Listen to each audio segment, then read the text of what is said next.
Merci de nous avoir fait voyager dans le temps à travers votre plaidoirie. Il ne faut plus écrire, il faut agir, il faut résister, puisque c'est le moment.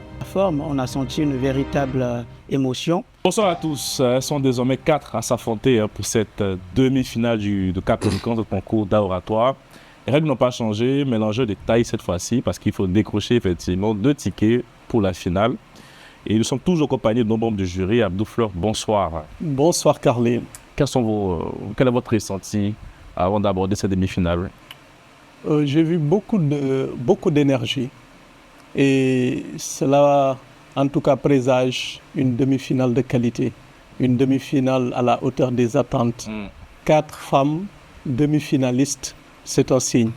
Donc l'art oratoire aussi n'est pas réservé qu'aux hommes. Au contraire, on a la preuve aujourd'hui. C'est le message qu'on va envoyer à l'issue de cette saison. Absolument, et je crois que ça va inspirer les jeunes qui sont d'or. Et surtout, ce que l'on attend d'eux, ce n'est pas des discours parfaits. Parce qu'en vérité, le bon discours, c'est pas celui qui est bien écrit, mais celui qui est impactant.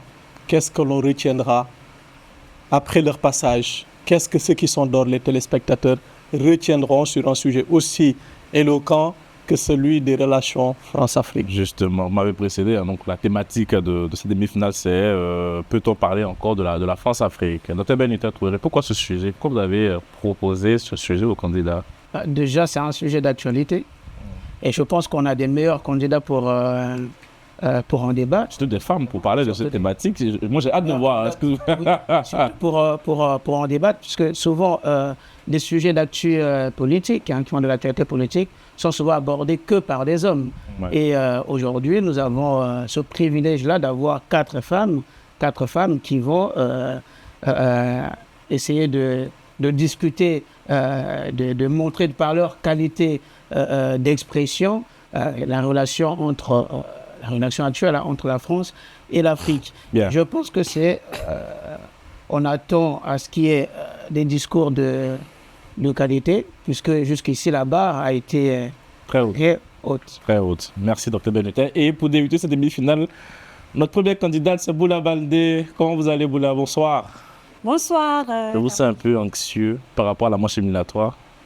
Vous êtes un peu stressé. D'ici, je le ressens.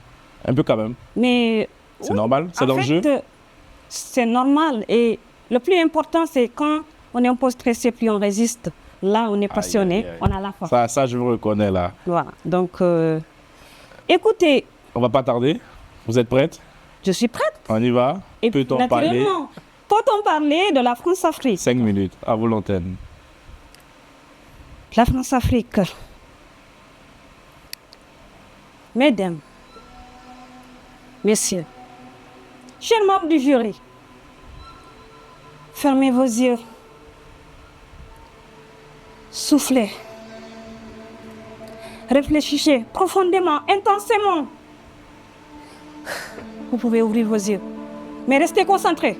Toi, tout le monde, l'Afrique, la jeunesse. Peut-on parler de France-Afrique? Je suis juriste, je suis femme, fille de l'Afrique. Aujourd'hui, je plaide une cause qui n'a plus le temps d'attendre. L'heure est grave. Il ne faut plus écrire, il faut agir, il faut résister, puisque c'est le moment. On a beaucoup parlé, mais l'éloquence va atténuer les choses, puisqu'on va agir avec l'éloquence et on va accélérer la cadence. La France-Afrique.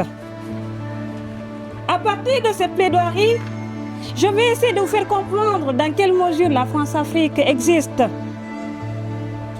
et quels sont les tempéraments, les obstacles, les nuances et quelles sont mes solutions, moi, en tant que juriste basé à Paris, à Châtelet.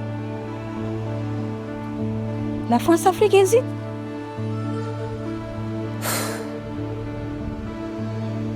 Oui.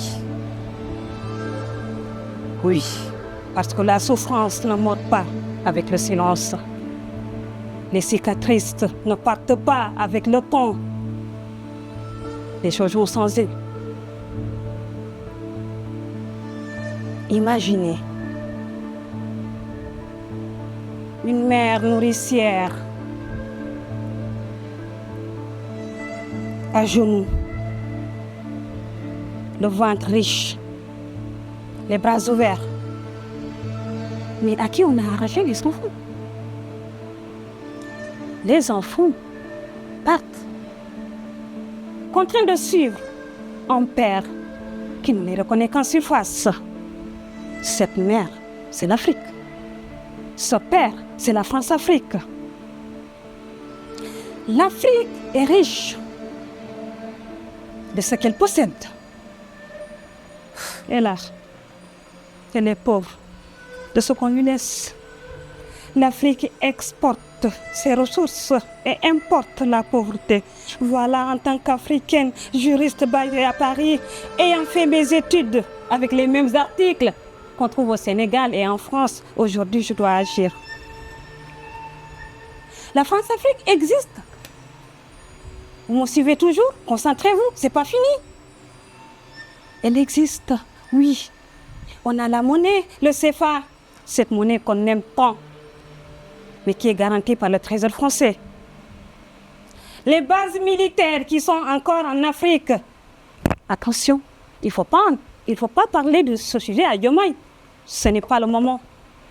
Mais nous, c'est la France-Afrique encore. Les intérêts existent. Sauf que les bases militaires sont basées là-bas pour des propres intérêts étrangers, pas pour nos populations locales. Oui, c'est la vérité. Le multinationalisme qui tient le bitume face à une population désemparée, une population triste qui sanglote, pas du sang mais la misère. Hop, le temps ne me permet pas de tout vous dire, puisque si on nous dit que la France-Afrique existe, non. La France-Afrique existe, par contre, la France-Afrique suffoque. Le système n'a plus d'oxygène. À force de penser, on a oublié d'agir. À force de négocier, on a oublié le plus important, notre dignité. Qu'est-ce qu'on a de plus dans ce monde que la dignité? La clé de voûte de l'humanité. L'Afrique parfois perd sa dignité pour des intérêts. Nos populations souffrent, nos enfants traversent les Méditerranées. Nos enfants traversent les Méditerranées et les autres n'arrivent pas à avoir le visa. Nous, Africains, on galère puisque Retailleau nous dit qu'il ne va pas renouveler le titre de séjour. On galère puisqu'il faut aller se battre 100 fois plus que les autres. Je résiste. Je suis africaine et je propose qu'on négocie les termes du contrat. Que le CFA devienne une monnaie souveraine, qu'on oublie le CFA et qu'on ait une monnaie souveraine, qu'on intègre toute la souveraineté africaine. En tant que juriste, demain j'ai rendez-vous avec Macron, ne vous inquiétez pas. Diomaye est invité, toute l'Afrique d'ailleurs. Les contrats vont être négociés. La jeunesse est africaine, l'avenir est africain. On résiste. Voilà ma préparation. Merci Boula Baldé, toujours en train de nous faire voyager dans des rencontres avec beaucoup d'émotions. Merci beaucoup. Merci Télésud, Cap Éloquence et chers membres du jury. Abdou Fleur, à vous la parole. Merci Carly, merci Boula. Que des émotions, que des émotions.